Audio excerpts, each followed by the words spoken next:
स्वस्ति नः पूषा विश्ववेदाः स्वस्ति नस्तारक्षो अरिष्टनेमिः स्वस्ति नो बृहस्पतिर्दधातु। ॐ नमो गुरुभ्यो गुरुपादुकाभ्यः नमः परेभ्यः परपादुकाभ्यः आचार्य सिद्धेश्वर पादुकाभ्यः नमो नमः श्री गुरुपादुकाभ्यः।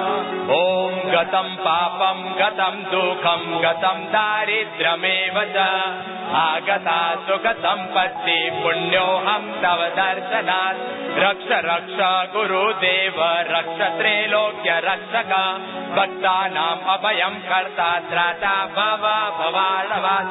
ॐ गुरुर्ब्रह्मा गुरुर्विष्णु गुरुर्देवो महेश्वर गुरुर्साक्षात् परब्रह्म तस्मै श्री गुरुवे नमः। ॐ त्वं ब्रह्मा त्वं विष्णु त्वं रुद्र त्वं इन्द्र त्वं अग्नि त्वं वायु त्वं सूर्य त्वं चंद्र त्वं ब्रह्म भूर्भुवः स्वरोमा। आप लोग सुन रहे हैं? आप लोग, आपका गुरु जाने आप जानो, मैं तो मेरे गुरु को बोल रहा हूँ। आप ब्रह्मा हैं, आप विष्णु हैं, आप चंद्र हैं, आप सूर्य हैं, आप नक्षत्र हैं, आप ग्रहों के ग्रह हैं, आप पूर्णों के पूर्ण हैं। ब्रह्मा विष्णु महेश का अधिष्ठान जो आत्मा है वही आप है। आप अपना आप जानो, आपका गुरु जाने। मैं तो अपने गुरु को, जब गुरु ब्रह्मा बोले थे तो मेरी आंखें पवित्र हो गई, भर गई गुरु प्रेम। दुनिया में ऐसा कोई हितैषी नहीं जितना हमारा गुरुदेव। 3 हितैषी होते हैं। एक तो अपना संयत सच्चाई वाला मन, धोखेबाज मन है, सच्चाई वाला। दूसरा इष्ट देव भगवान हमारे हितैषी।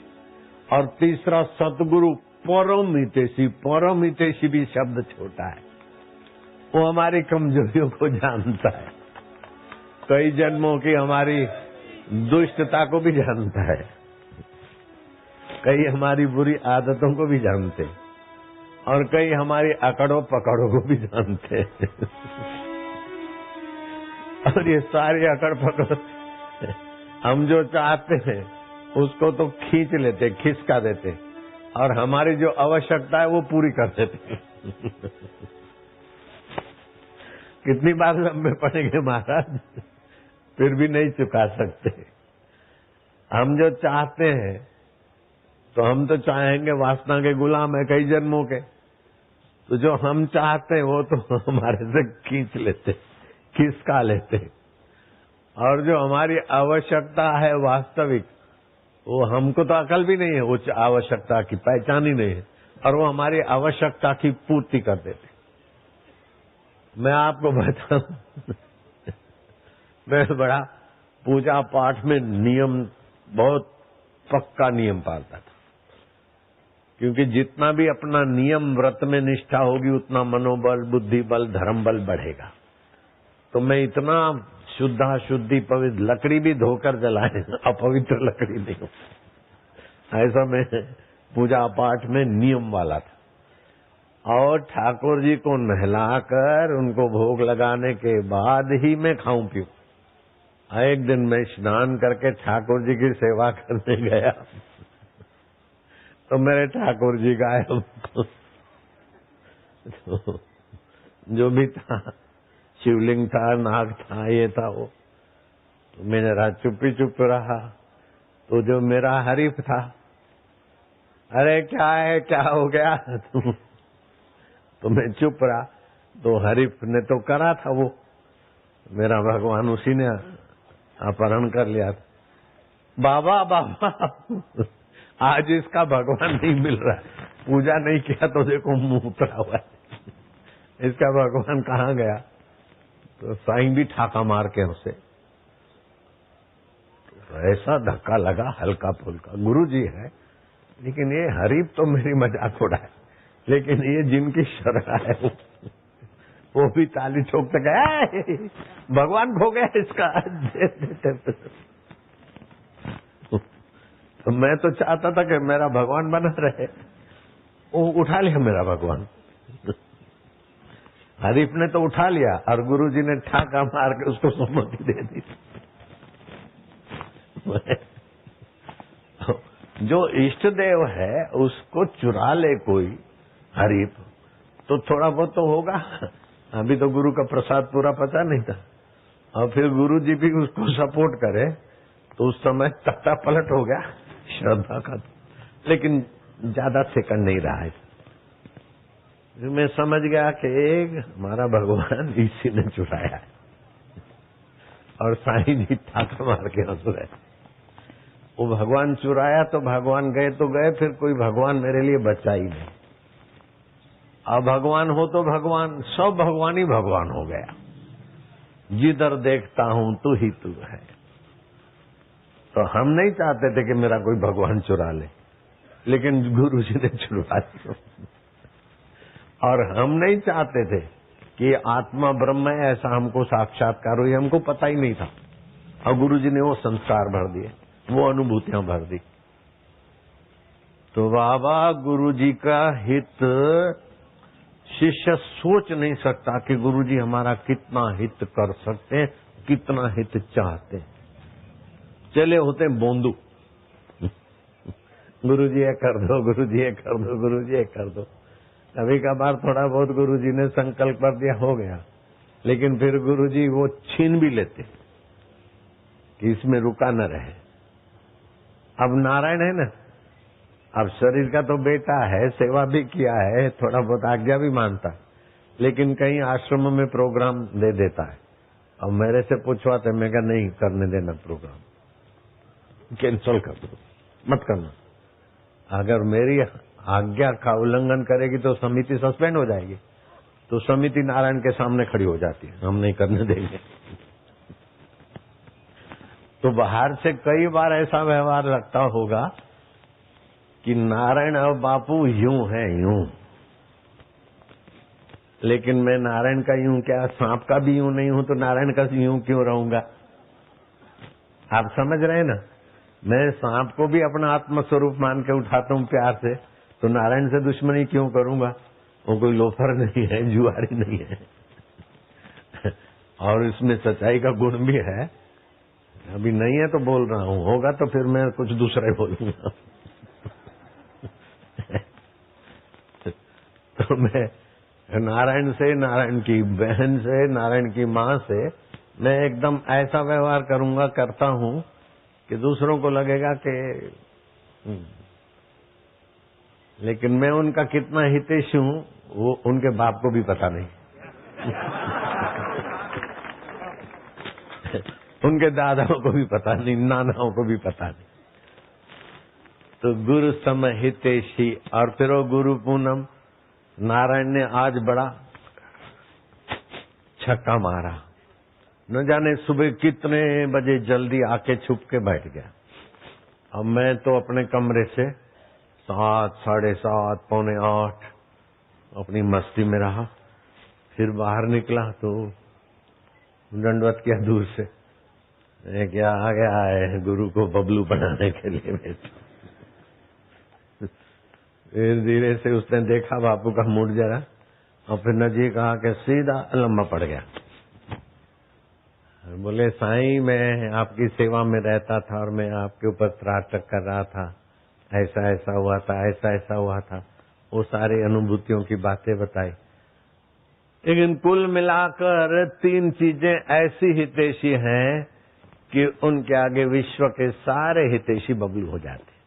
एक तो अपना संयमी सदाचारी मन, दूसरा जिसको भी गुरु मिलने के पहले इष्ट माना है वो हमारे हितैषी होते। वो इष्ट ही प्रेरणा करते, जाओ लीलाशाह जी के पास, जाओ ये करो वो करो। और तीसरा सदगुरु। जब सदगुरु मिल जाते तो इष्ट का काम पूरा हो जाता है, इष्ट फ्री हो जाते। अब सदगुरु मिल गए तो एक तो इष्ट होता है, दूसरा सदगुरु। तो 11 गुनी शक्ति हो जाती है दोनों की।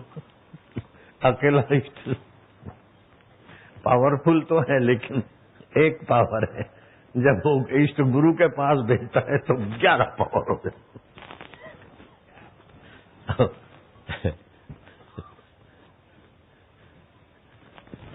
तो इष्ट को हम मानते थे, इष्ट की पूजा करते थे, लेकिन इष्ट ने गुरु के पास भेजा और गुरु ने इष्ट को चुरवा लिया। और इष्ट नाराज नहीं हुए, कैसा कैसा गुरु कि मैंने तो ऐसा साधक भेजा और मेरी पूजा छुड़वा दी। नहीं नहीं, इष्ट और गुरु पूजा के प्यासे नहीं होते, पूजा के भूखे नहीं होते, लेकिन ये पूजा के निमित्त हमारा मंगल हो इसलिए स्वीकार कर लेते हैं, बाकी उनको क्या परवाह। और इष्ट और गुरु हमारे दुश्मन नहीं होते, लेकिन कभी कभार आप देखोगे गुरु नहीं मिले तब तक इष्ट को जाके प्रणाम करो, अच्छे काम करके देखे गए हो तो इष्ट प्रसन्न मिलेंगे, और गड़बड़ की तो इष्ट की आंखें भी, गुरु की आंखें भी अंगारे बरसाती हुई मिलेगी। तो इष्ट और गुरु और अपना संयत मन, ये 3 हितैषी हैं। हम अपने आप के इतने हितैषी नहीं हो सकते, क्योंकि हमारे को इतनी अकल ही नहीं है। बच्चा अपना हित कितना चाहेगा, कितना कर सकता है? जितना उसके माँ बाप उसका हित जानते और कर सकते, उतना बच्चा नहीं जानता है, नहीं कर सकता है। अब माँ बाप की तो सीमा है, सतगुरु की और इष्ट की तो सीमा कोई होती नहीं, वो असीम तत्व के धनी होते। बड़ा आदमी वो नहीं होता जो शरीर से बहुत बड़ा है, लंबा चौड़ा, जिसके पास धन बहुत है वो बड़ा आदमी नहीं। नहीं, जिसके पास बड़े में बड़े परब्रह्म में बुद्धि प्रतिष्ठित करने की कला आ गई, विशाल बुद्धि। नमस्ते व्यास विशाल बुद्धि। हमारे वेद व्यास जी सबसे बड़े महान में महान है। नमस्ते व्यास विशाल बुद्धे, फुल्लार विंदा यत्पत्र नेत्र, ये न त्वया भारत तैल पूर्ण, प्रज्वालितो ज्ञानमय प्रदीप। हे महापुरुष, हमारे सभी के हृदय में ज्ञान का प्रदीप, ज्ञान का प्रकाश आप करने के लिए जितने तत्पर हैं, अभी भी आप चिरंजीवी हैं। ये लाखों यहाँ बैठे हैं और रास्ते में कितने हैं, और भी जहाँ देश विदेश में, सबके हृदय में ज्ञान का दिया जला दो। ये देह मिथ्या है, जगत निसार है, लेकिन आत्मा सार है। आत्मा आनंद स्वरूप है, चैतन्य स्वरूप है, अमर है। उसकी झलक जिसने पाई, उसकी पलक जिस पर गिरी, उनका भी बेड़ा पार है। हे व्यास भगवान, लीलाशाह भगवान, भगवान भी आपके आगे मत्था टेकते। आप ब्रह्म स्वरूप। किसने कहा मेरा गुरु तो भगवान है? मैं क्या तू गाली दे रहा है? अरे गुरु मेरे भगवान है। अरे भगवान भी जिसका चेला बनता है वो गुरु होता है, पागल। भगवान भी जिसका चेला बन के सौभाग्य की सराहना करते, उनको ना बोलते गुरु। गुरु ब्रह्मा गुरु विष्णु गुरुदेवो महेश्वरा, गुरु साक्षात पर ब्रह्म तस्मै श्री गुरुवे। सारे ध्यान भजनों का मूल, ध्यान मूलम गुरु मूर्ति, पूजा मूलम गुरु पदम, मंत्र मूलम गुरु वाक्यम, मोक्ष मूलम गुरु कृपा। गुरु कृपा ही केवलम। जब तक ब्रह्मज्ञानी गुरु नहीं मिला तब तक इष्ट का अवलंबन सहारा कुछ साथ देता है, लेकिन जब सूरज प्रकाश में आ गए न तो दिए का साथ सूरज में समा जाता है। ऐसे इष्ट की कृपा कृपा गुरु कृपा आने के बाद सब गुरु कृपा में मिल जाती है। इष्ट को गुरु ने चुरवा लिया, कोने में गोडाउन में रखवा दिया। इष्ट को कोई फिक्र नहीं, बोले ठीक हुआ है। उसके बाद इष्ट की पूजा कभी की ही नहीं मैंने, और अनिष्ट कभी हुआ ही नहीं। इष्ट ही इष्ट है। गुरु ने हम ही को इष्ट बना दिया करोड़ों लोगों का। आनंद मंगल। इष्ट को चुरवा लिया और हमारे को इष्ट कर। गुरु, हम तो इस बात में बबलू थे, तो हम जो नहीं चाहते थे वो दे दिया, और हम जो चाहते थे वो हटवा दिया। कितना हित, कितना हितैषी गुरु। भूल कर भी गुरु का दामन नहीं छोड़ो। किसी कीमत पे गुरु का दामन छोड़ना संभव नहीं। और आज व्यास पूर्णिमा है। उस महापुरुष की स्मृति में न जाने कितने कितने ये उत्सव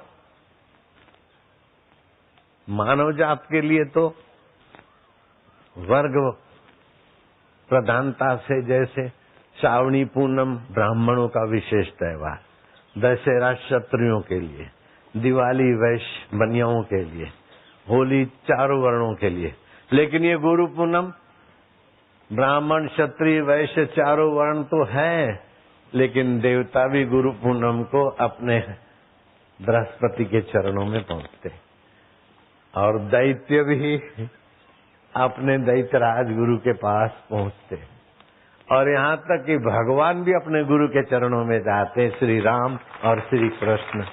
ये गुरु पूर्णम पर्व मानवता के लिए तो है, लेकिन देव और दानव के लिए भी है और भगवान के लिए भी है ये गुरु पूर्णम पर्व। तुझे प्रणाम है कि प्राणी मात्र का मंगल करने की तुझ में जो क्षमता है वो और किसी साधन में नहीं है। हजार हजार व्रत कर ले, लाख लाख उपवास कर ले, लेकिन एक गुरु पूर्णम का दर्शन और गुरु का मानसिक पूजन सबसे आगे निकाल देता है।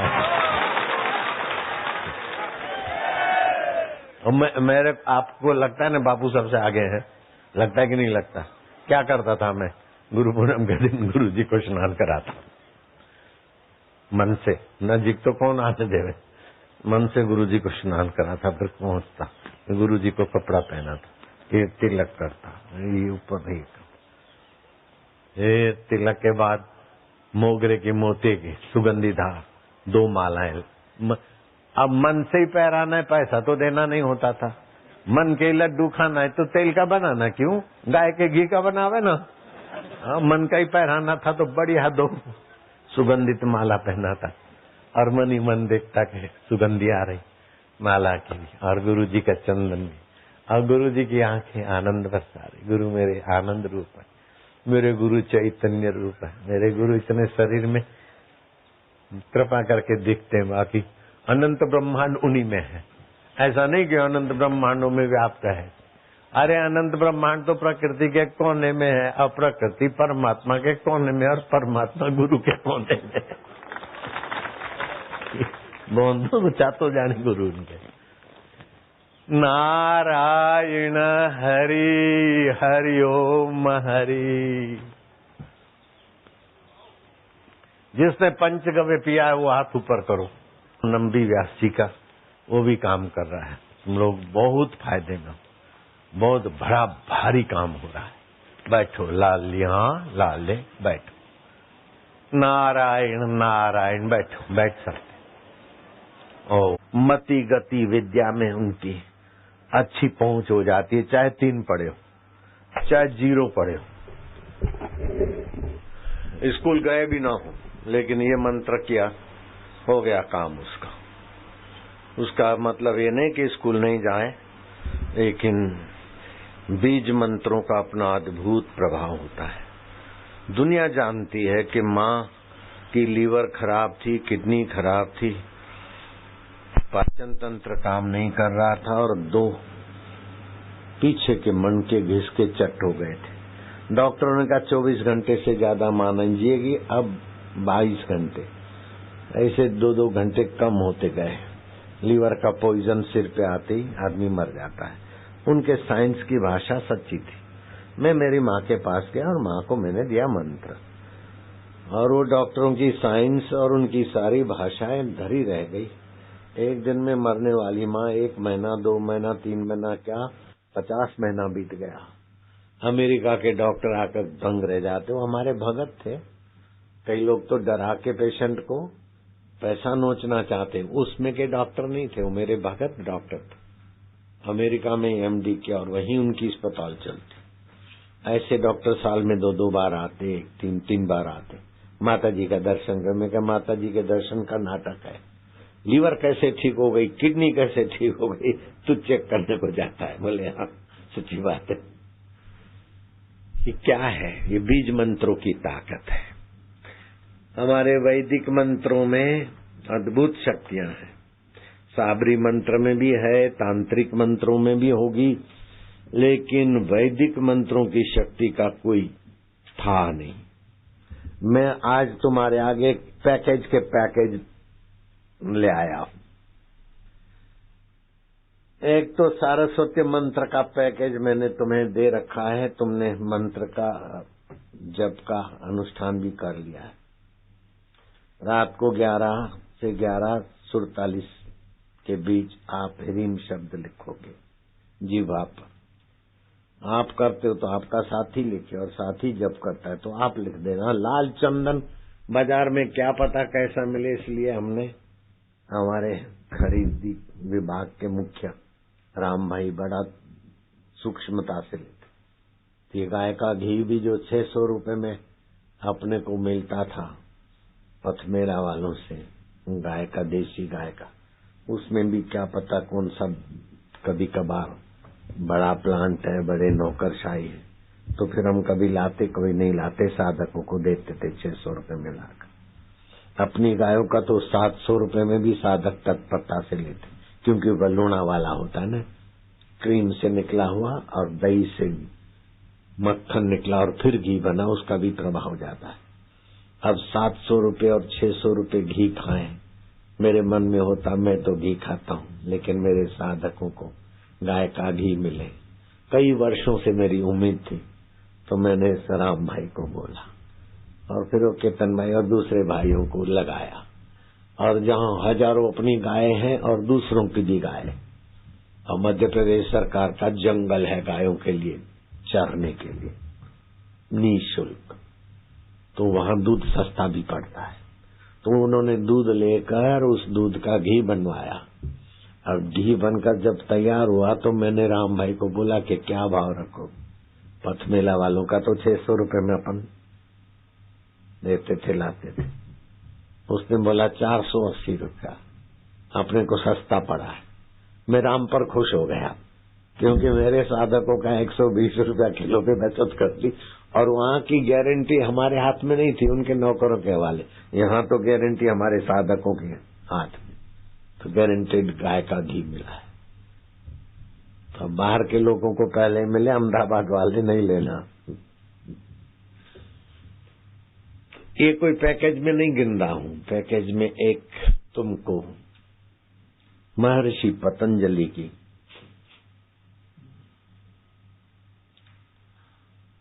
तंदुरुस्ती की कुंजी दे रहा हूं। पेट की कोई भी खराबी हो, नाड़ी तंत्र में कहीं भी गड़बड़ी हो,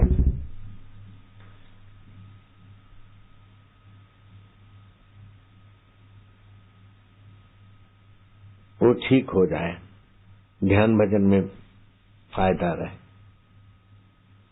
इसको बोलते प्लावली कुंभक, पतंजलि महाराज। प्लावली कुंभक में क्या है, पहले आपने दाएं बाएं श्वास ले लिया, फिर दोनों नसों से आपने श्वास भरा, और श्वास भरा तो इतना भरा कि मानो पूरा पेट श्वास से भर गया। पूरे शरीर की वायु पेट में स्टोरेज हो गई।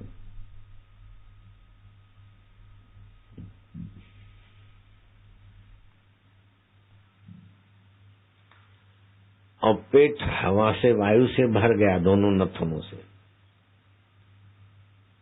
फिर पेट को गोले की तरह घुमाया, जैसे पृथ्वी गोल है, गोला घूमता है, वैसे पेट को थोड़ा घुमाने की कोशिश करोगे तो बेचारा घूमता है।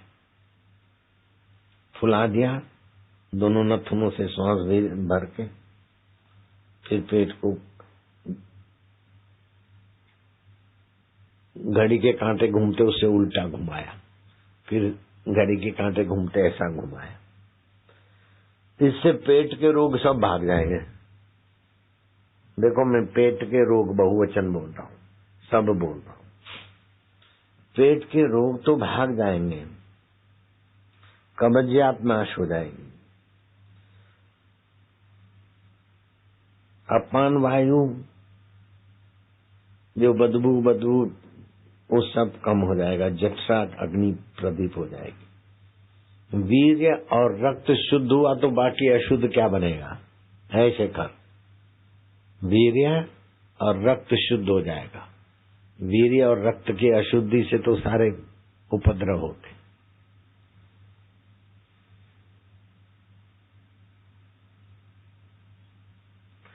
और पानी में तैरना हो तो ऐसे ही लेट गए शवासन में, सुख से पानी में तैर सकोगे।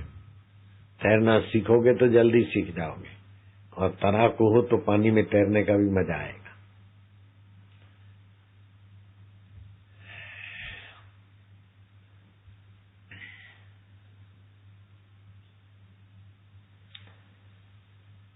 शिवानंद महाराज ने नवधा भक्ति जो रामायण में राम के प्रति, वही नवधा भक्ति गुरु जी के लिए बखानी। गुरु भक्ति योग, दृढ़ गुरु भक्ति योग ग्रंथ का अभ्यास करे, पढ़े, थोड़ा बहुत अभ्यास में रुचि रखे। दूसरा, सदगुरु के विचारों को और शब्दों को अपने कर्मों में लाए और श्रद्धा से कैसा भी बोंदू हो, वापिस का भी सरदार हो, बोंदू पने में एकदम छलांग मार के तर जाएगा।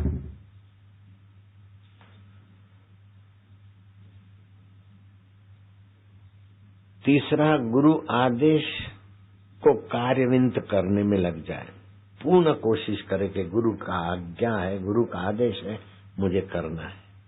ये तो मैं अभी आपको पढ़ा हुआ सुना रहा हूं, लेकिन मेरे जीवन में गुरु की कृपा से ऐसा होने लगता था। जो हरीफ थे उन्होंने मेरे को सुना दिया कि गुरुजी ने कहा है कि इनको चाइना पीक दिखा के आओ, और मेरा देखा हुआ नहीं था। मैं कहा अच्छी बात है। उनको ले गया तो सूरज उगने के पहले निकले आश्रम से, थोड़ा सा 1-2 माइल चले तो मौसम खराब, ओले पड़ने लगे, कोहरा, आंधी, तूफान, पहाड़ी, बरसात।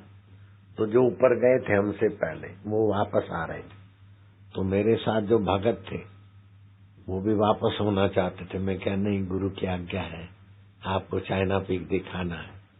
कभी उनको सत्संग सुनाऊं, कभी हाथा जोड़ी करूं, कभी गिड़गिड़ाऊं, कभी दम मारूं। ऐसे करते करते 10, 5, 25 कदम चले और फिर वो ढीले हो जाए। मोटे मोटे थे। उनको मनाने में इतना परिश्रम पड़ा कि भगवान को मनाने में ऐसा मैंने परिश्रम नहीं किया। भगवान तो ऐसे ही मन जाते थे। तो इतना मनाया कि दोपहर को 2 बजे, 6 बजे निकले थे, दोपहर को 2 बजे हम चाइना पीक पहुंच गए। मौसम साफ, लोग तो साहब सैलानी भाग गए थे। वो दूरबीन वाले 8 आना 2 मिनट देखो, अब तो 8 आना 2 देखते रहो।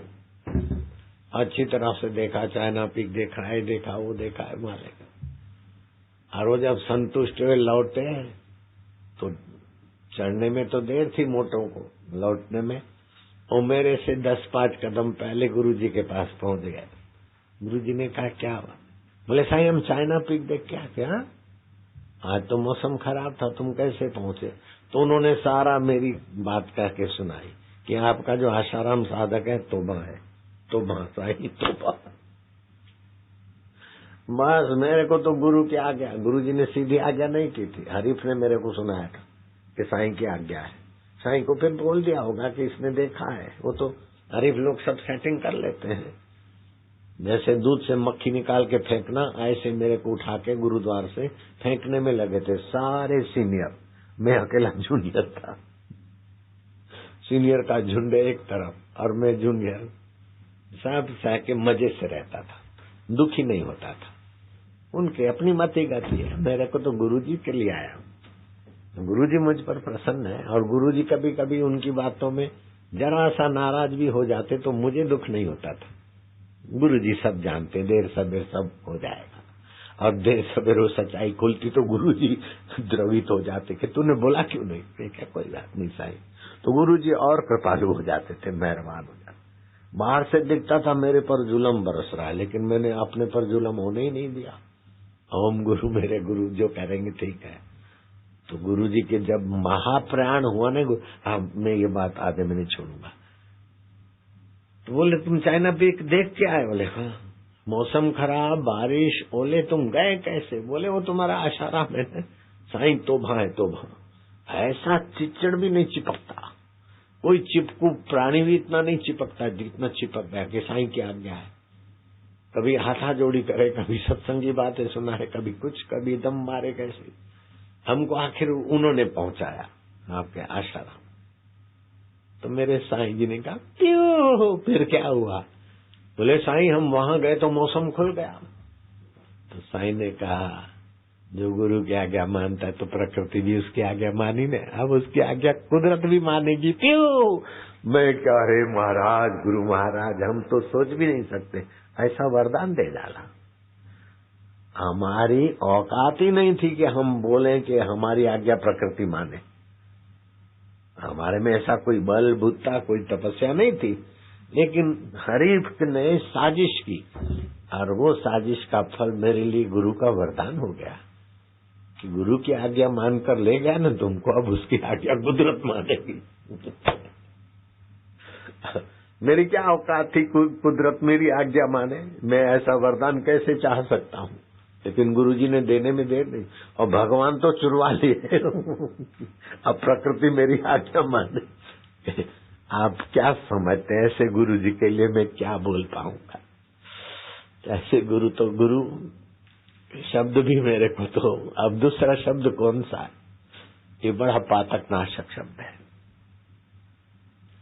रू बोलने मात्र से पाप राशि नष्ट होती, रू बोलने से रूहानियत के खजाने खुलते, रू बोलने से आत्म परमात्मा की एकता का वैभव प्रकट होता है। गुरु गुरु भगवान नारायण का भी नाम एक गुरु है। हे गुरु गुरु ओम गुरु ओम गुरु, जो एक बार गुरु शब्द भी बोल देता है तो उसके पाप राशि नष्ट हो जाती। और गुरु पूनम, ये गुरु पूनम के साथ आषाढ़ी पूर्णिमा, युग का आदि दिवस आज के दिन जुड़ा है। मैं तो इस गुरु पूर्णिमा का दिवस मेरे साधकों भक्तों के लिए नहीं, दुनिया के सारे साधकों के लिए महावरदान मानता हूँ।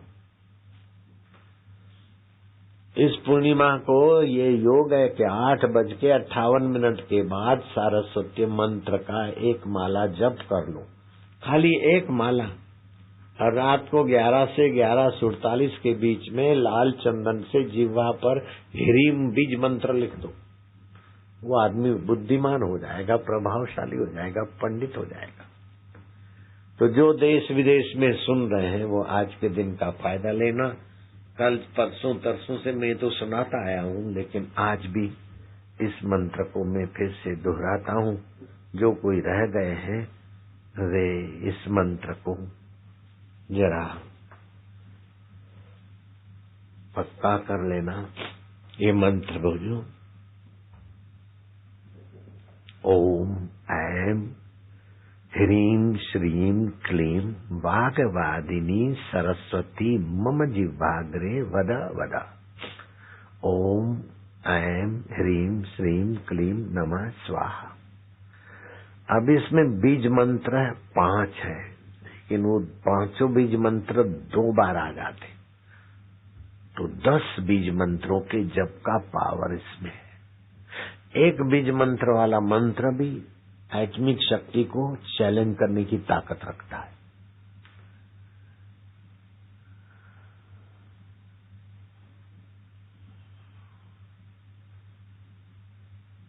बाल मुकुंद में से बने एक संत प्रसिद्ध योगानंद सरस्वती। योगानंद विदेश में प्रवचन करते हुए बताया कि आप क्या समझते हो, यंत्र तो यंत्र होता है, यंत्र से कई गुनी ताकत मंत्र में होती, और मंत्र में भी बीज मंत्र तो गजब की ताकत रखते हैं। आप कोई भी पुलिया नहीं बनी हो फौज में तो बताओ, और मेरे को उसको 1 2 3 रेंज जो तुम्हारी होती है दूर रखो, और मैं उस मंत्र शक्ति से तुम्हारी पुल तोड़ के दिखा देता हूँ। तो फौजियों को तो चैलेंज मिल गया, तो नई पुल बनी थी। अब फौजी पुल बनाएंगे तो एक आदमी से टूट जाए ऐसी पुल थोड़ी बनाएंगे, और एक आदमी भी पुल को छुए नहीं और पुल टूट जाए ऐसी फौजी पुल थोड़ी बनाएंगे। नई पुल बनाए, दिखाए, बोले महाराज ये पुल है। बोले अब चलो कितना दूर मेरे को खड़ा बिठा दो। बैठ गए और योगानंद महाराज ने, परमहंस योगानंद ने अपना मंत्र और संकल्प, पुल तो देखी हुई थी, वो पुल गिर जाए वो संकल्प करके अपने हाथ की, वो झूला पुल होती ना रस्सों से, लोहे के रस्सों से जो बनती ऐसी होगी, ऐसा एक्शन किया और ध्यान में बैठे और जो कुछ उन्होंने मंत्र दोहराया होगा। आप बल दे रहे हैं पुल को तोड़ने का और मंत्र जप रहे, और जो उनके दो हाथ खुलते वहां पुल बीचों बीच से टूटकर धड़ाक धूम गिरती है। अब देखना, आप थोड़ी देर के लिए मान लो मैं परमहंस योगानंद जी की नकल कर रहा हूं।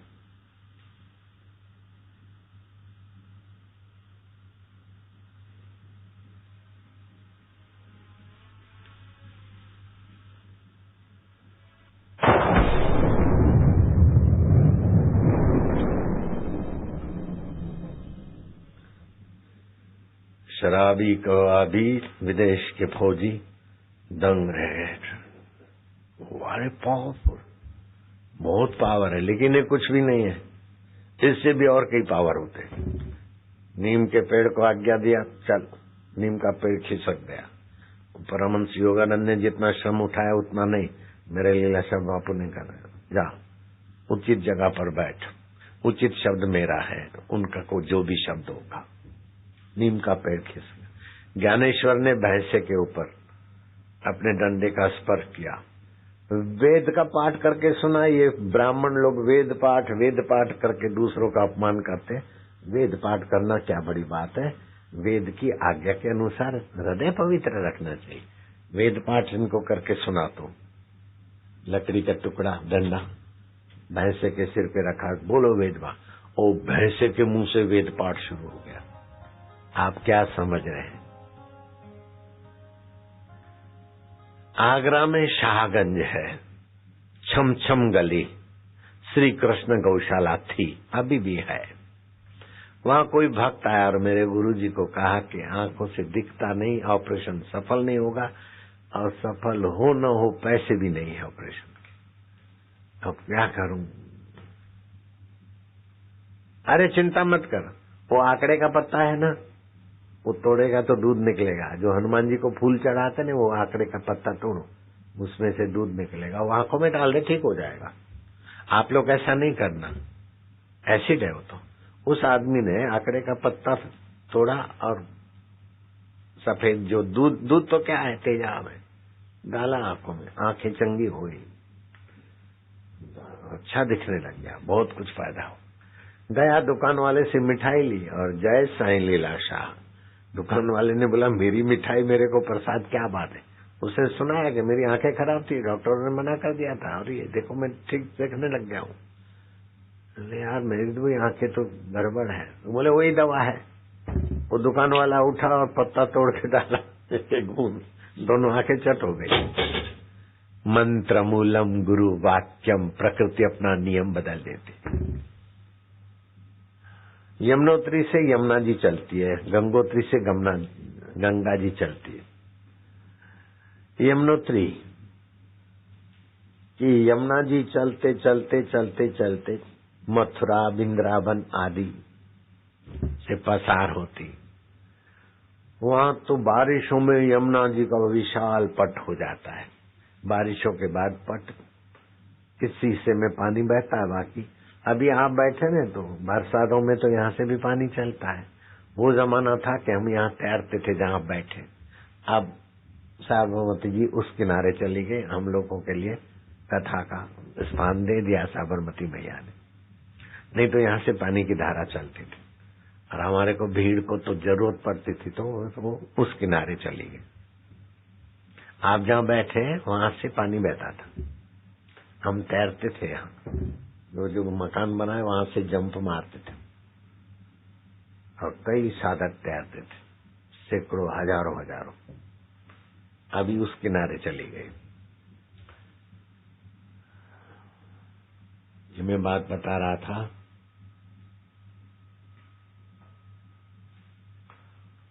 यमुना तट खुला पड़ा था, बालू बालू, साधु ने कुटिया बनाई और कोई जामफल के पौधे दे आया, साधु ने कहीं जामफल के पौधे लगा दिए और लोग रोज वहां से जाते थे। तो 2 बैल लेके कोई छोरा जा रहा था, किसान, इधर से नहीं जाना बेटा, अब उधर से जाना, ये रास्ता बंद है, देखो मैंने पेड़ लगा। अरे बाबा, बालू में कई पेड़ होते हैं, जामफल होंगे, कौन खाएगा, कौन बालू में कब लगेंगे, कौन खाएगा, हम तो इधर ही से जाते। बाबा ने कहा इधर से नहीं जाएगा तू। अरे बोले नहीं, कैसे जाऊंगा। उठाया बाबा के ऊपर डंडा, तो बाबा ज्यों के त्यों खड़े रहे, लेकिन डंडा उठा तो सही। अब जैसे छाप खाने की मशीन होती है ना, फ्यूज निकाल दो तो मशीन उसी पोजीशन में, ऐसे हाथ ऊपर रह गए, हिले ही नहीं, हाथ नीचे ही नहीं हुए। चक्कर खा के वो भी गिर गया, उसके बैल भी गिर गए। गांव वालों ने खबर किया कि तुम्हारे छोरे ने बाबा पर डंडा उठाया, क्या पता बाबा ने क्या किया, और ये बैल भी गिर गए, तुम्हारा छोरा भी गिर गया, 30-32 साल का युवक। उन्होंने हाथा जोड़ी की, बाबा ने कहा हे वायुदेव कृपा करो प्रभु, वो सब ठीक हो गए। कुछ समय के बाद उन पौधों में फल लगे, जामफल, जमरुक भी बोलते, अमृत भी बोलते, छोटे छोटे दाने होते हैं उसमें, बीज। तो अखंडानंद जी ने पूछा, अखंडानंद यहाँ इस आश्रम में पधारे थे, प्रवचन करके गए, राम सुखदास जी महाराज भी इस आश्रम में आए, न जाने क्या क्या हस्तियां इधर आके गई। जावल्य ऋषि भी यहीं साधना करते थे, तपस्या करते। कई ट्रकें और कई ट्रैक्टर भर के यज्ञ की भभूत यहाँ से निकली थी। निर्माण के समय खोदा तो कई ट्रकें और कई टॉलियां, जो आश्रम में प्रवेश करते जो गेट बनाया वहां हमको भोयरा बनाना पड़ा, बहुत सारा यज्ञ का धूली निकला। तो जाबल्य ऋषि भी यहाँ खूब वर्षों तक रहे और खूब यज्ञ किए। ये भूमि, आप मेन रोड से इधर को आएंगे, आपके विचार बदल जाएंगे। ये वो भूमि है। हम भी खूब घूमा, ऐसी ऐसी जगह पर हमने आश्रम बनाया जहाँ पूर्व के कुछ वाइब्रेशन भी हो और अभी के भी। कैसा भी आदमी आया हो, केवल इस आश्रम के रास्ते की रेंज पे आ जाता है, गेट के अंदर आता है, उसके तुच्छ विचार कम हो जाएंगे, अच्छे विचार आएंगे। ये जिसको अनुभव है हाथ ऊपर करो। सुबह के बैठे, कल के बैठे, तीर्थत्व है इस भूमि में, प्रभावशाली चेतन भूमि है। बाबा ने तो जामफल भी लिए, गांव वालों को भी खिलाया। तो आखिर उस बाबा से अखंडानंद ने पूछ लिया कि जब वो डंडा मारने को उत्सुक हुआ तो आपने कौन सा मंत्र जप किया जो उसके हाथ स्तंभित हो जाए, बैल गिर जाए, छोरा गिर जाए, आपने कौन सा मंत्र किया? बाबा ने कहा मैंने तो कोई मंत्र नहीं किया,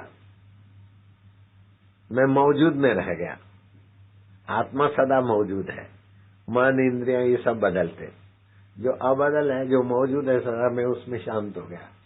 तो प्रकृति ने और 5 भूतों ने मेरी फेवर करना चालू कर दिया। तो आप ईश्वर में स्थित हो जाते तो प्रकृति और 5 भूत आपकी फेवर में लग जाते। ये रहस्य उस बाबा और अखंडानंद जी की बातचीत से पता चला। तो मैं भी बड़ा निश्चिंत हो गया। मुझे कोई भी आंधी तूफान कुछ आ जाए, मैं मौजूद में टिक जाता हूँ, बाकी सब हो के छू हो जाते। मैं इसीलिए बता रहा हूँ कि तुम भी मौजूद में ही रहो। मौजूद, सदा मौजूद आत्मा है, शरीर सदा मौजूद नहीं है, मन भी सदा मौजूद नहीं है। वो आरामजादा कभी सो जाता है, कभी भटक जाता है, कभी बुरा बनता है, कभी भला बनता है, लेकिन उसको जानने वाला सदा मौजूद रहता है। मौजूद तुम्हारा आत्मदेव है, मौजूद तुम ही हो। तो आज व्यास जी का, गुरु जी का, व्यास जी से पूछा कि आपका पूजन, बोले जो मेरे विचारों का प्रसाद लोगों को बांटते हैं वही मेरे रूप है, उनकी पूजा, उनका आदर मेरा ही आदर है। तो आज व्यास जी का आदर, मैंने अपने गुरु जी का आदर किया तो व्यास जी का आदर हो गया। गुरु जी का तो आदर करना ही करना है। तो 9 प्रकार की गुरु भक्ति बताई शिवानंद सरस्वती। तो एक तो गुरु भक्ति योग का अभ्यास दृढ़ रुचि करके वो पुस्तक पढ़े, गुरु भक्ति योग वापस। दूसरा, सदगुरु के विचार, शब्दों और कर्मों में परम श्रद्धा रखे। तीसरा, गुरु के आदेश को कार्यान्वित करने की पूरी चेष्टा करें। चौथी बात, तो गुरु का आदेश मिला और मैंने उनको चाइना पीक दिखा दिया, पूरी चेष्टा करिए। तो ये अभी मेरे पास आया ग्रंथ की बात, लेकिन ऐसा हो गया तो बदले में मुझे वो मिल गया कि ये मेरी गुरु की आज्ञा मान के तुमको ले गया, तो अब उसकी कुदरत आज्ञा मानेंगी, तो बरसात कर देती है कुदरत, क्या क्या हो जाता है। चौथी बात है कि अपने जीवन में विनम्रता से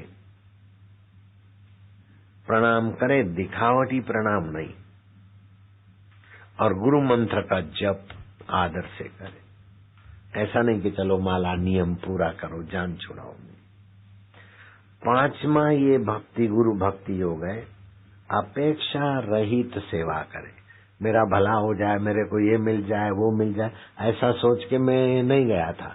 बस गुरु के आगे चल दिए, गुरु जी खुश हो जाएंगे, मुझे वरदान मिलेगा, ऐसा दुर्भाग्य मेरा नहीं था उस समय। ये तो गुरु जी ने बरसा दी कृपा, तो गुरु जी ये कर देंगे, गुरु जी वो कर देंगे। ये बनियागिरी करके सेवा करते उसमें बरकत भी नहीं आती। गुरु जी ने कहा बस करने का अवसर मिला है, क्यों छोड़े।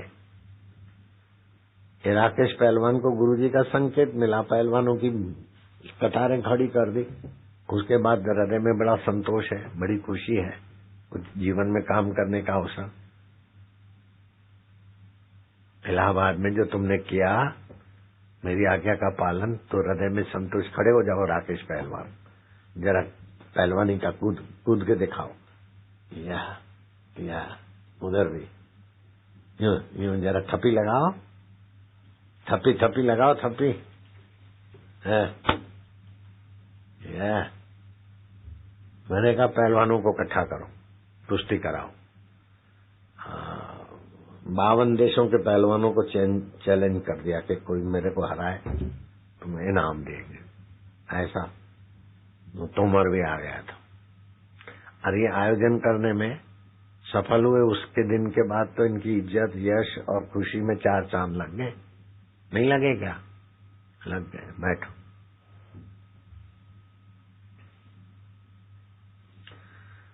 तो 5वां है अपेक्षा रहित गुरु की सेवा, गुरु की आज्ञा मान के वो कार्य पूरा करें। 6ठी बात है कि मानसिक पूजा करें। ये तो मैं अभी सुनता हूँ, मैं पहले से कर लिया था। मन ही मन गुरु जी को नहलाते, पहुंचते, जिमाते। मानसिक सेवा, ये बाह्य सेवा से 1600 उपचार सेवा का फल है, लेकिन उससे भी सैकड़ों गुना मानसिक पूजा का फल होता है। और ये करना आसान है। 1600 उपचार इकट्ठा करो, विधिवत मंत्र करो, वो जो फल मिले उससे 100 गुना तो मानसिक पूजा से फल मिलता है। मेरे को पता नहीं था, लेकिन मेरे को ऐसा रुचि अंदर से होती थी और मैं करता था। मानसिक पूजा करें। 7वीं गुरु भक्ति, 9दा भक्ति में 7वां भक्ति योग है, दैवी कार्य तन मन और धन लगाकर करें। गुरु जी के दैवी कार्य हैं तो तन से, मन से, धन से कोशिश करके उन कार्यों में अपने को लगा दे। ये भक्ति योग का 7वां सोपान है। और 8वां है गुरु के स्वरूप का ध्यान करना। एक गुरु के शरीर का ध्यान करना, गुरु मूर्ति का ध्यान करना, ये भी आया, लेकिन इससे भी आगे छलांग मार के गुरु जी के स्वरूप का भी ध्यान करें। तो गुरु व्यापक है, विभु है, चैतन्य है, अमर है, निरंजन है, निराकार है।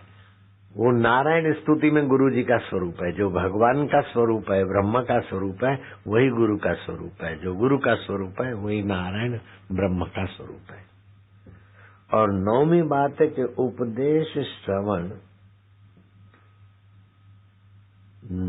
करके निष्कपटता से उपदेश का अभ्यास करे। जो गुरु से सुना है निष्कपटता से, दूसरों को सुना कर रोजी रोटी कमाने वाले तो कई लोग आए गए, लेकिन सुना हुआ उपदेश निष्कपटता से दूसरों को सुनाकर उनका मंगल चाहे। गुरु भक्ति योग सिद्ध हो गया।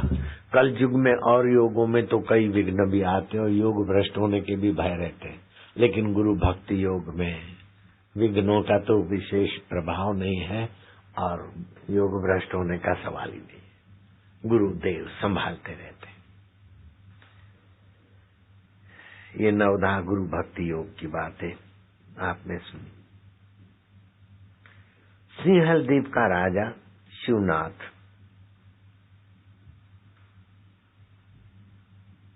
रात को चक्कर काट रहा है किसी के इंतजार में। इतने में नटखटी सजी धजी एक बड़ी सुंदर वैश्या आई।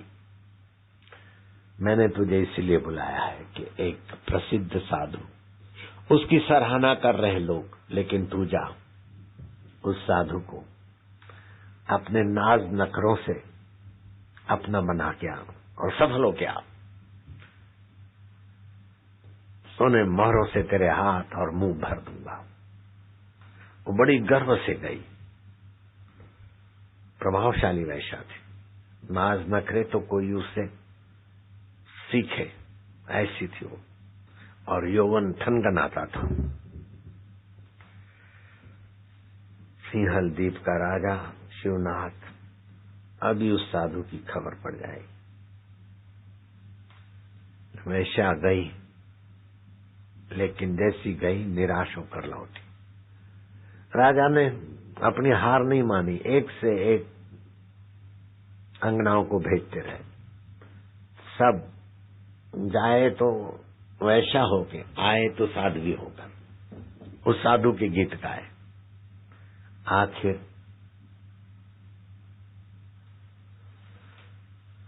सिंहलदीप का विश्वनाथ अपनी रानी सहित राज संत के पास गए कि महाराज, इतनी सुंदरियां आई, इतने नाच गाने और आपको रिझाया, तो क्या आपके जीवन में सौंदर्य का कोई मूल्य नहीं है?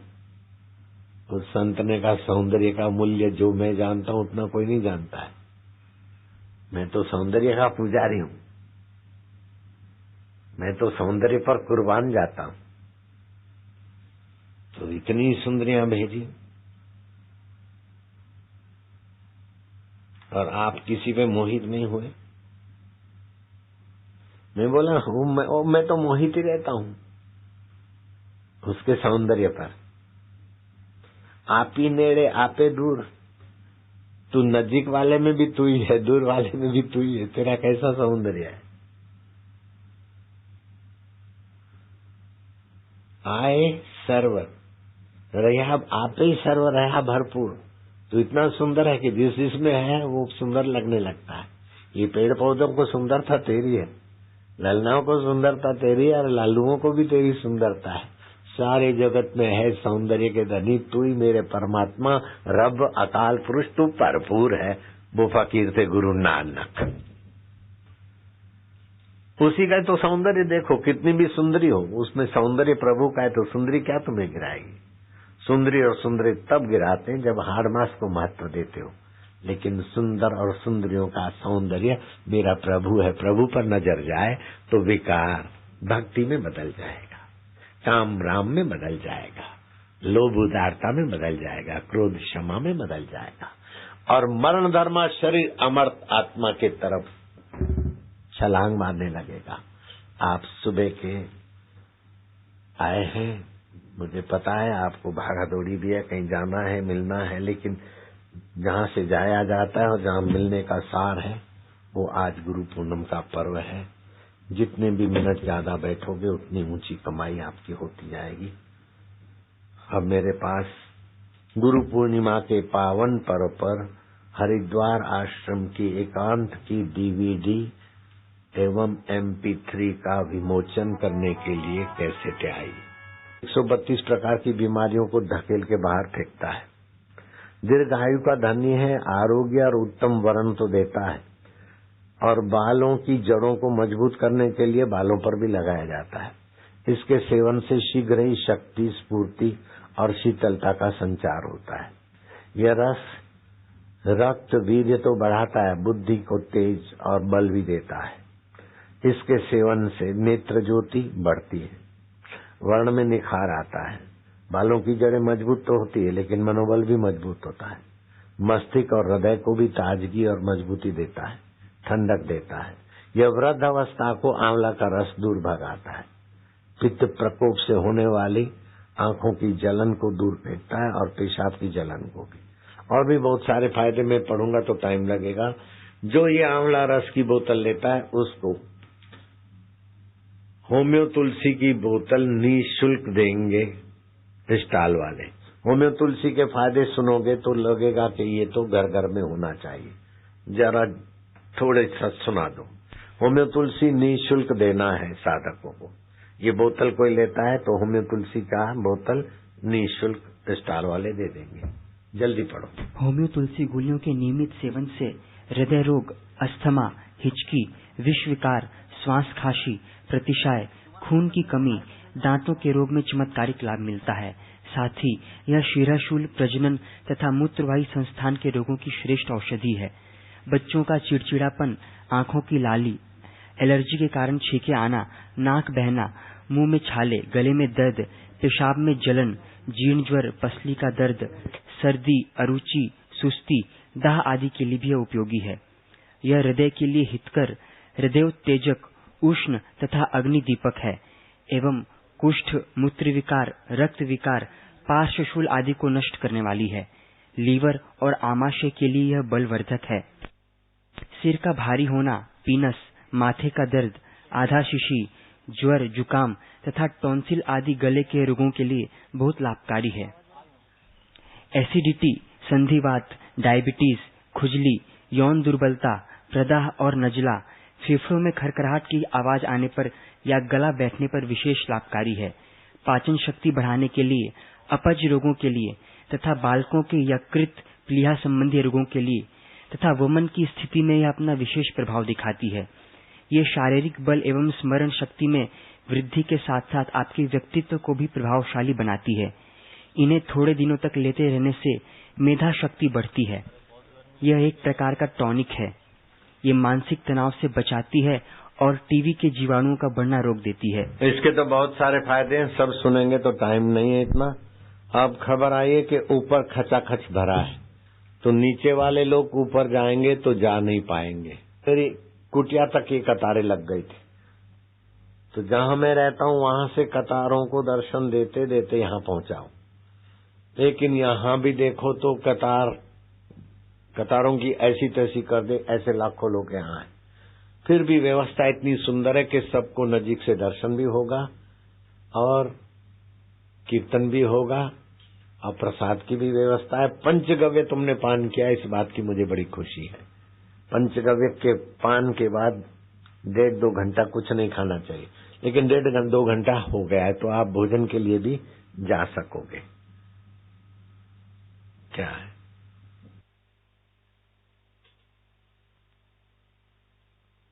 पुस्तक वाले तुम्हारे बीच घूम के 4 पुस्तक देंगे करो, लेकिन मेरे को तो करने दो।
तं नमामि गुरुं परम् ॐ तं नमामि गुरुं परम् ॐ तं नमामि गुरुं परम् ॐ तं नमामि गुरुं परम् ॐ तं नमामि हरिं परम् ॐ तं नमामि हरिं परम् ॐ तं नमामि हरिं परम्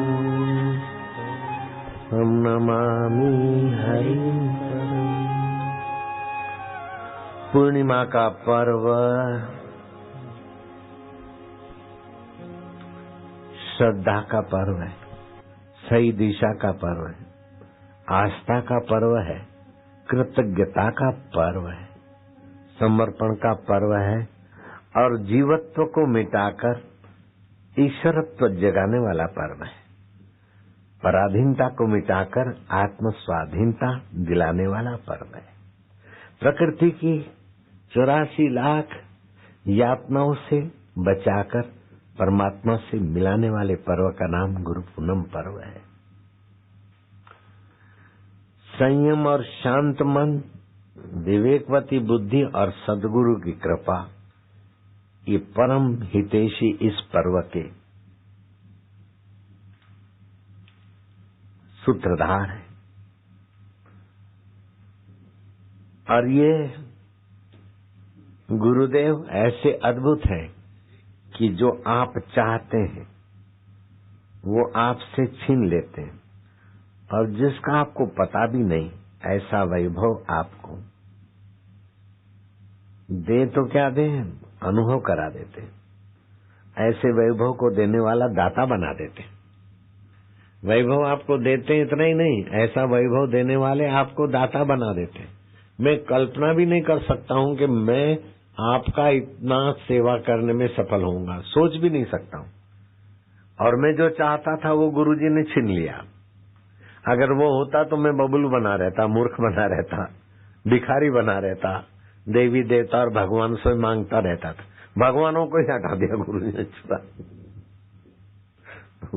कैसे गुरु हैं जिनके लिए वाणी यही बोलेगी, गुरु ब्रह्मा गुरु विष्णु। ज्ञानेश्वर महाराज बोलते, मैं अपने चर्म के जूते बनाकर गुरु जी की सेवा में रखूं। हे प्रकृति, मेरा शरीर जब अग्नि संस्कार से बाष्पीभूत हो जाए तो मेरे शरीर का जल तत्व गुरु जी के बगीचे में बरसाना। मेरे शरीर की राख गुरु जी के बगीचे में खाद के काम आ जाए। फिर भी मैं गुरु कृपा से उर्ण नहीं हो पाऊंगा। गुरु जी की ऐसी कृपा है। ये ज्ञानेश्वर के वचन है, लेकिन मेरे वचन और मेरा अनुभव भी उसी प्रकार का है। ज्ञानेश्वर महाराज अपने गुरु की महिमा जितनी गाते हैं वो कम है, और मैं भी जितनी गाता हूं कम है। अजब राज है गुरु कृपा के मोहब्बत का। जिसको जितना आता है उतना गाकर अपना और अपने भक्तों का दिल पवित्र करता है।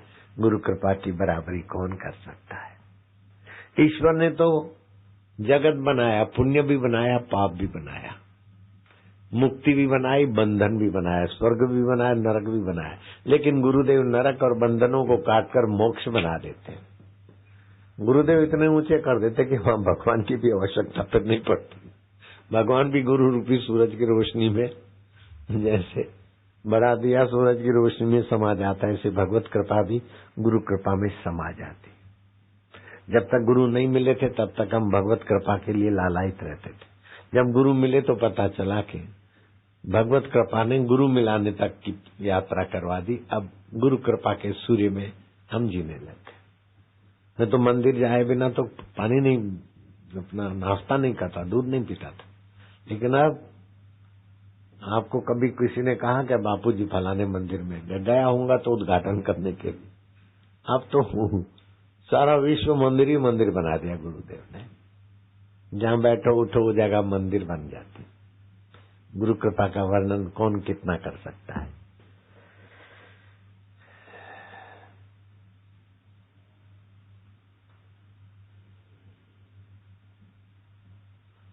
ईश्वर अकेला साधक की मदद करता है और मदद करके गुरु तक पहुंचाता है। तो ईश्वर एक नहीं एक गुरु और एक ईश्वर मिलकर 11 बन जाते। इतना पावरफुल साधक को बना देते। इष्टदेव ने जो भी कर लिया उनकी अपनी एक की शक्ति थी, लेकिन गुरुदेव से मिलाकर इष्टदेव और गुरुदेव ने जो किया उनकी शक्ति 11 गुनी हो गई। और उनकी शक्ति 11 गुनी उनके पास नहीं रही, शिष्य में आ गई। उनके पास तो भरपूर रही। मेरे लीलाशाह प्रभु की शक्ति और मेरे इष्ट की शक्ति दोनों मिलकर 11 गुनी हो गई। और मेरे में वो शक्ति भर दी तो उनकी चली गई, ऐसा नहीं, मेरे में भी वैसे ही कर दिया तो मेरे लाखों लाखों चेलो हो गए। ये 11 गुनी शक्ति का ही तो प्रभाव है। बाकी कोई दाढ़ी मूछ वाले व्यक्ति के पीछे तुम थोड़े दौड़े आ रहे हो। गुरु कृपा और इष्ट कृपा मिल गई, इसीलिए तुम भागे भागे आ रहे हो बोले। और तुम्हारे पीछे लोग भागते भागते तुम्हारी बात मानते। जिस पार्टी में गए जीत गए, जो पार्टी को छोड़ दिया वहां के लोग हार गए। है अनुभव के नहीं है? ये नेता बैठे चंद्रशेखर थे, उदगीर से आए। जिस पार्टी में थे जीतते थे, उस पार्टी को छोड़ दिया तो उधर कोई भी खड़ा रहता तो हारता। जिस पार्टी में गए वहीं जीतता। वो पार्टी को वोट नहीं देते, मेरे शिष्य को वोट देते। जिस पार्टी में मेरा शिष्य खड़ा हो जाता है वो पार्टी में जीत के आ जाता है। मैं भी जीत के आ गया, वो भी जीत के आ गया। जानते होंगे चंद्रशेखर को, जानते? खड़े हो जाओ दोनों नेता, खड़े हो जाओ। जो उदगीर से आया, बम्बई से आया, जिस पार्टी में जाते जीतते। हाँ बैठो।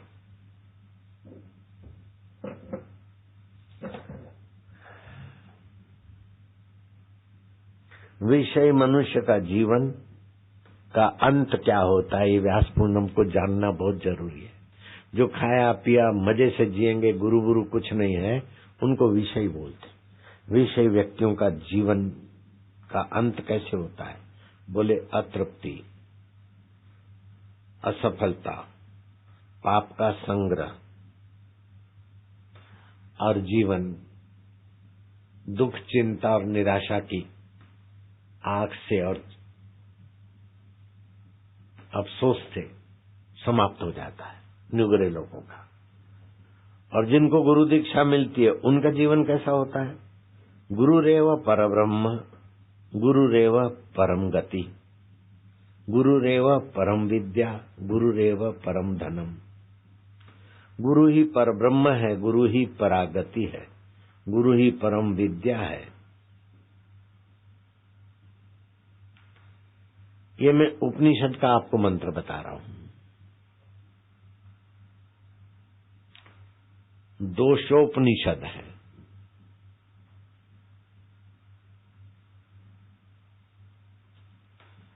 गुरु ही परब्रह्म है, गुरु ही परम गति है, गुरु ही परम विद्या है और गुरु को ही परम धन कहा गया है।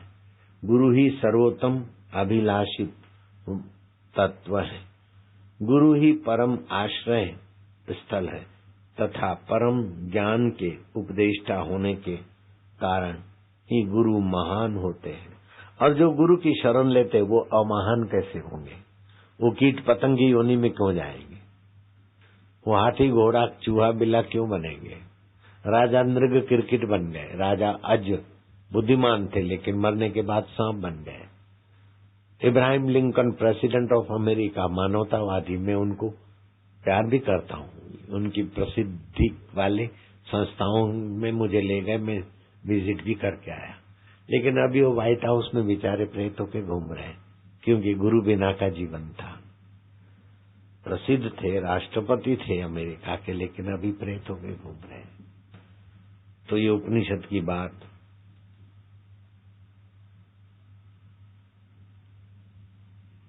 द्वि उपनिषद की बात सार्थक सच्ची नजर आती। चलो, ज्योत से ज्योत जगाओ। भगवान वेद व्यास जी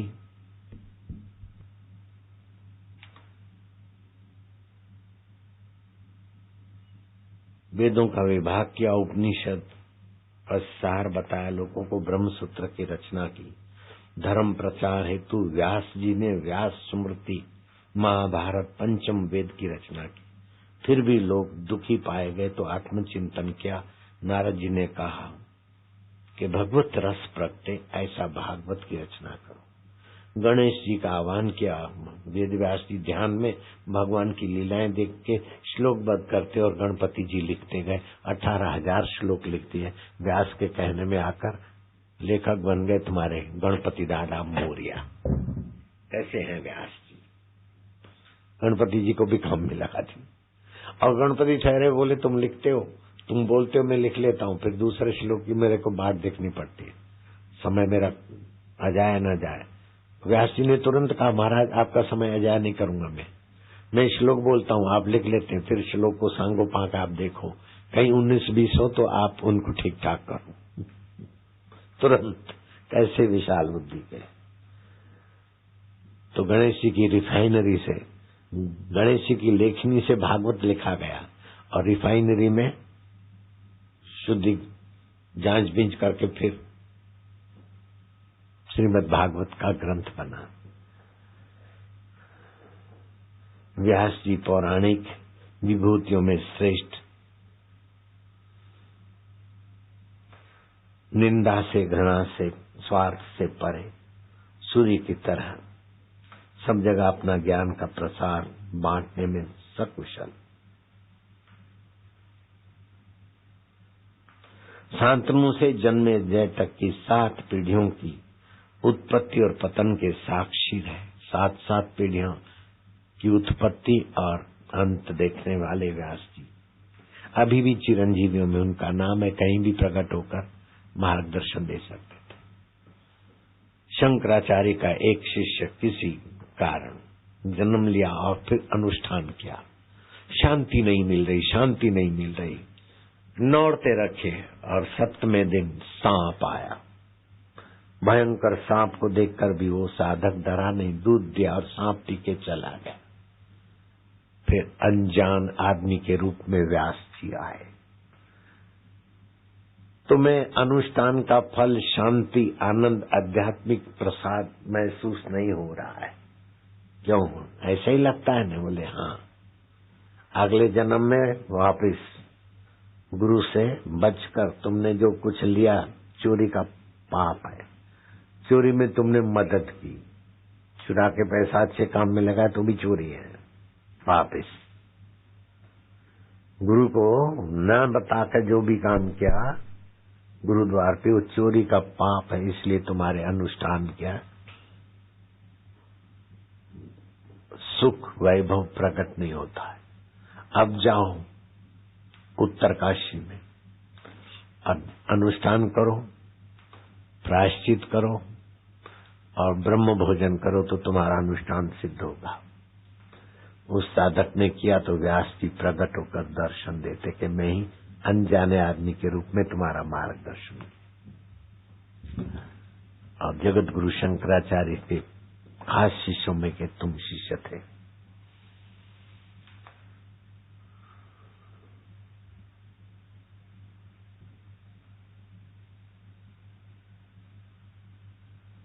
व्यास जी पाराशर, कृष्णद्वैपायन, बादरायण, पाराशर के सपूत, सत्यवती के सपूत, ऋषियों के सम्मानित, श्री कृष्ण से सम्मानित व्यास जी एक भील से मंत्र लेते तो भील जब आता है उठ के खड़े होते और उनका आदर सत्कार करते। नमस्ते व्यास विशाल बुद्धि। बड़ा शरीर वाला विशाल नहीं होता, बड़े धन वाला विशाल नहीं होता, विशाल में विशाल, जिसका परब्रह्म में बुद्धि विश्रांति पाई, वो विशाल बुद्धि के धनी व्यास जी को हम प्रणाम करते और अपने गुरु में व्यास तत्व हाजरा हजूर चमचमाता मानकर, गुरु हमारे व्यास स्वरूप है, गुरु हमारे ब्रह्म स्वरूप है।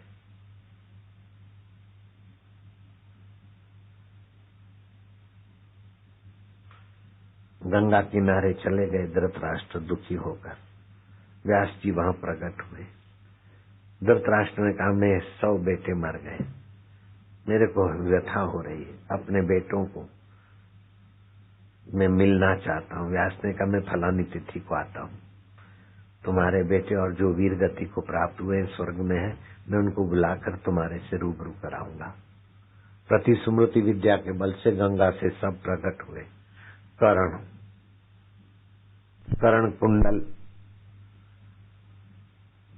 कर्ण कुंडल तो स्वर्गीय थे, बाकी लबास वही थी। दुर्योधन को, कर्ण को, दूसरों को। रात भर अपनी पत्नियों से वार्तालाप और कुंता से, गांधारी से, धृतराष्ट्र से किया। प्रभात हुई तो व्यास जी ने कहा अब इनको भेजना जरूरी है। जैसे श्री राम जी सरजू में प्रविष्ट हुए और जिनको भी आना था, राम जी के धाम में जाना था, सब सरजू में प्रविष्ट होकर वैकुंठ धाम पहुंचे। ऐसे ये स्वर्गीय जो योद्धा आए हैं, उनकी पत्नियां जाना चाहती हो तो मैं उनको अपने प्रति स्मृति विद्या के बल से स्वर्ग में भेज दूंगा। उन सभी नारियों को भेज दिया, गंगा में प्रविष्ट हो गई। उनके कहीं शब्द नहीं मिले, पति के धाम को प्राप्त हो गई। ऐसे व्यास जी जिस धर्म में हुए वो धर्म कितना महान है, वह संस्कृति कितनी महान है। और वही संस्कृति का प्रत्यक्ष दर्शन हो रहा है कि लाखों आदमी यहाँ बैठे हैं। न पुलिस की आवश्यकता है, न बड़े वॉलंटियरों की आवश्यकता है। किसी नेता ने कहा था, राजनाथ जी ने, कि मैं जानता हूं इस सच्चाई को कि कोई पीएम क्यों न हो, कोई सीएम क्यों न हो, और अपनी पार्टी के साथ मिलकर पूरी कोशिश करे तो भी इतनी पब्लिक इकट्ठी नहीं हो सकती। वो तो खाली एक पूनम की देखी थी, गुरु पूनम की देखे तो न जाने क्या क्या हो जाए। आप जितने इधर हो ऊपर भरा है और सड़कों पे भी लोग हैं। इन सब की व्यास पूर्णिमा आज खूब खूब फलदायी होगी, सुखदायी होगी, तपस्या देने वाली होगी।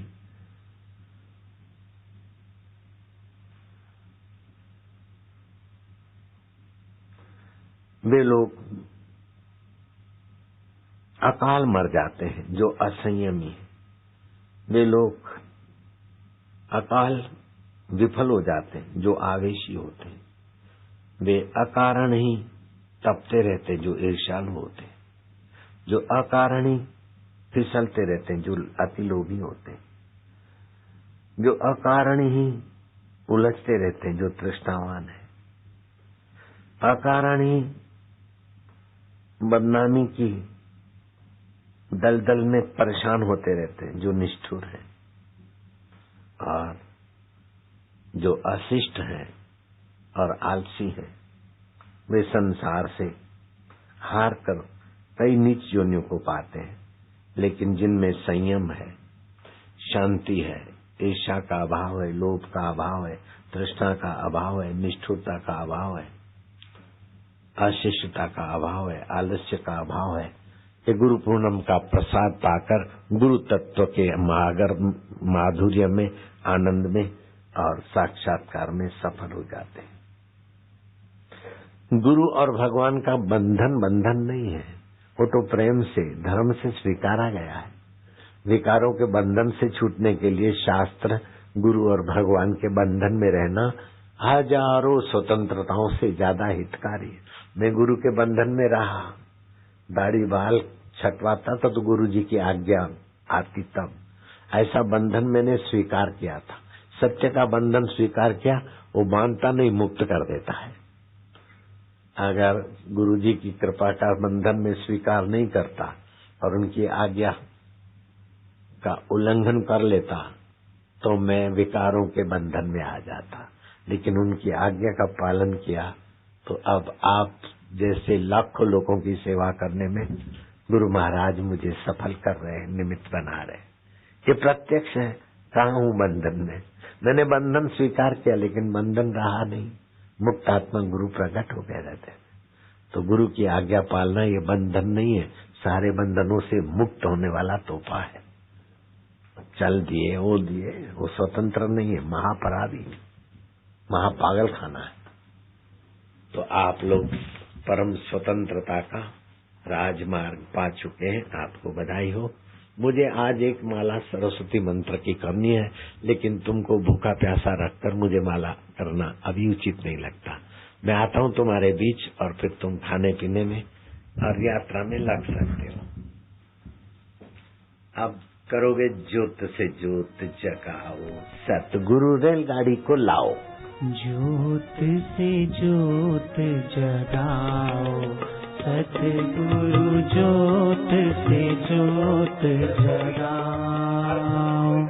मेरा अंतर तिमिर से गाड़ी आती वो रास्ता भी भरा, ऊपर का भी भरा, आश्रम और ज्योत जगाओ। हे योगेश्वर हे परमेश्वर, हे ज्ञानेश्वर हे सर्वेश्वर, निज कृपा बरसाओ। सतगुरु ज्योत से ज्योत जगाओ। मेरा अंतर तिमिर मिटाओ। सतगुरु ज्योत से ज्योत जगाओ। हम बालक तेरे द्वार पे आए, हम बालक तेरे द्वार पे आए। मंगल दर्श दिखाओ। सतगुरु ज्योत से ज्योत जगाओ। मेरा अंतर तिमिर मिटाओ। सतगुरु ज्योत से ज्योत जगाओ। शीश झुकाए करे तेरी आरती, शीश झुकाए करे तेरी आरती। प्रेम सुधा बरसाओ। सतगुरु ज्योत से ज्योत जगाओ। मेरा अंतर तिमिर मिटाओ। सतगुरु ज्योत से ज्योत जगाओ। साची ज्योत जगे जो हृदय में, साची ज्योत जगे जो हृदय में। तो हम नाद जगाओ। सतगुरु ज्योत से ज्योत जगाओ। मेरा अंतर तिमिर मिटाओ। सतगुरु ज्योत से ज्योत जगाओ। अंतर में युग युग से सोई, अंतर में युग युग से सोई। चित शक्ति को जगाओ। सतगुरु ज्योत से ज्योत जगाओ। मेरा अंतर तिमिर मिटाओ। सतगुरु ज्योत से ज्योत जगाओ। जीवन में आत्मा अविनाशी, जीवन में सतगुरु अविनाशी। चरणन शरण लगाओ। सतगुरु ज्योत से ज्योत जगाओ। मेरा अंतर तिमिर मिटाओ। सतगुरु ज्योत से ज्योत जगाओ। स्वामी मोहे न विसारियो, चाहे लाख लोग मिल जाए। हम सम तुमको बहुत है, तुम सम हमको नाय। दीन दयाल को विनती, सुनो गरीब नवाज। जो हम पूत कपूत है, तो है पिता तेरी लाज। हरि हरि ओम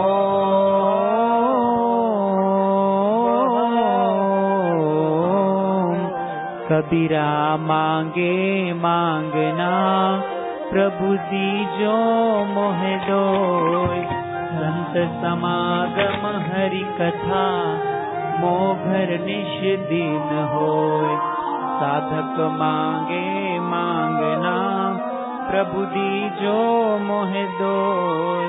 बापू हमारे स्वस्थ रहे, आयु लंबी हो। हरि हरि हो।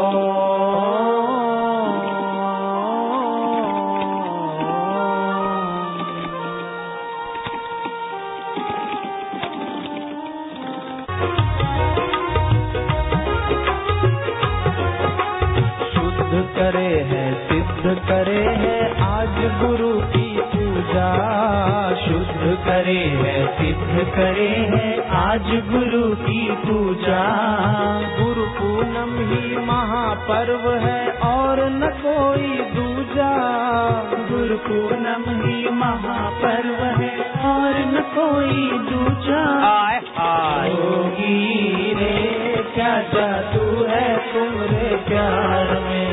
जोगी रे क्या जादू है तुमरे जोग में।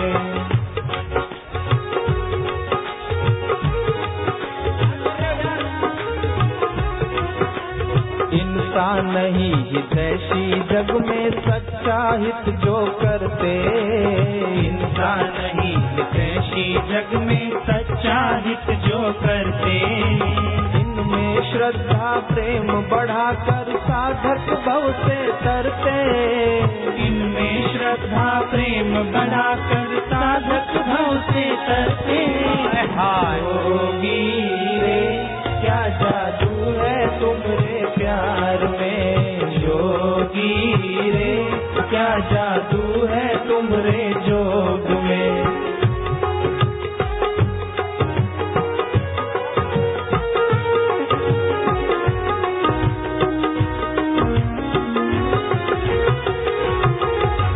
सार्वभौम ये पर्व गुरु के दर्शन और पूजन का।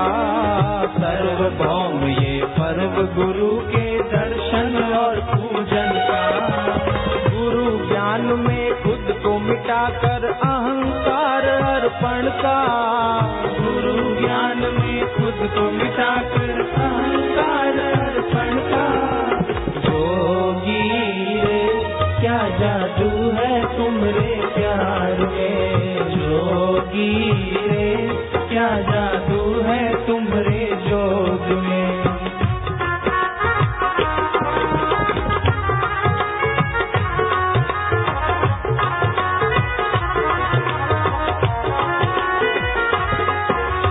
गुरु भक्तों की गुरुदेव में प्रीति बढ़ती जाए। गुरु भक्तों की गुरुदेव में प्रीति बढ़ती जाए। आज के दिन बस ये विनती है श्रद्धा बढ़ती जाए। आज के दिन बस ये विनती है श्रद्धा बढ़ती जाए। ओए होए जोगी रे क्या जादू है तुमरे प्यार में। जोगी रे क्या जादू है तुमरे जोग में।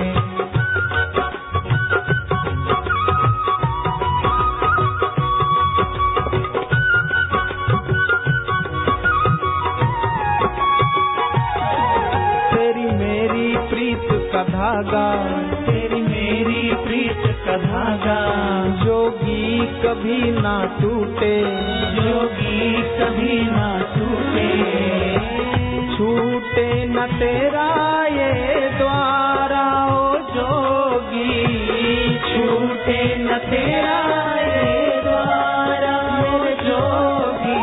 जोगी रे क्या जादू है तुमरे प्यार में।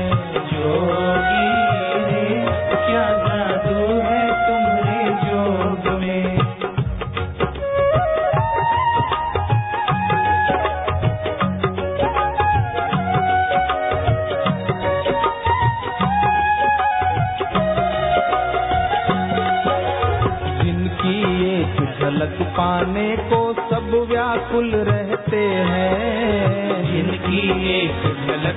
जाने को सब व्याकुल रहते हैं। ऐसे ब्रह्म स्वरूप जोगी को आज नमन हम करते हैं। ऐसे ब्रह्म स्वरूप जोगी को आज नमन हम करते हैं। जोगी रे क्या जादू है तुम्हारे प्यार में, योगी रे क्या जादू है तुम्हारे जोग में।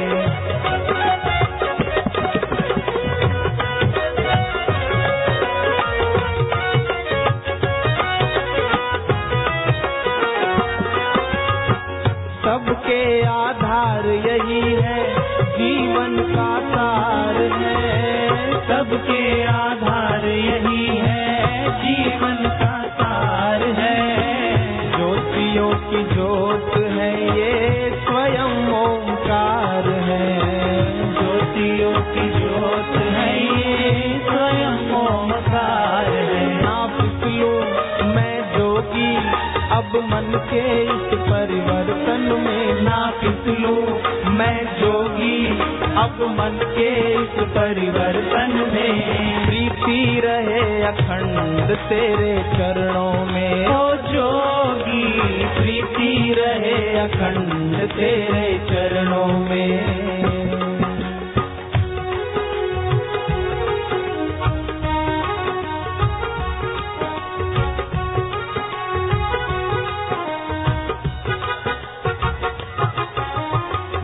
शिष्य का नाता जग में सबसे अटल वो पक्का। गुरु शिष्य का नाता जग में सबसे अटल वो पक्का। गुरु जो देते ज्ञान शिष्य को वही सार है सच्चा। गुरु जो देते ज्ञान शिष्य को वही सार है सच्चा। योगी रे क्या जादू है तुम्हारे प्यार में, जोगी रे क्या जादू है तुम्हारे जोग में।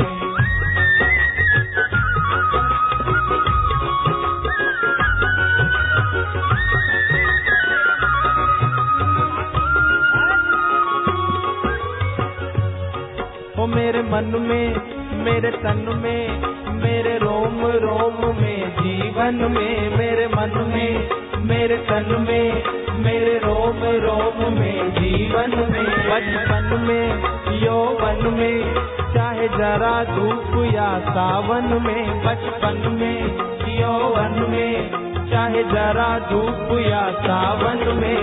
प्रीति रहे अखंड तेरे चरणों में, ओ जोगी प्रीति रहे अखंड तेरे चरणों में।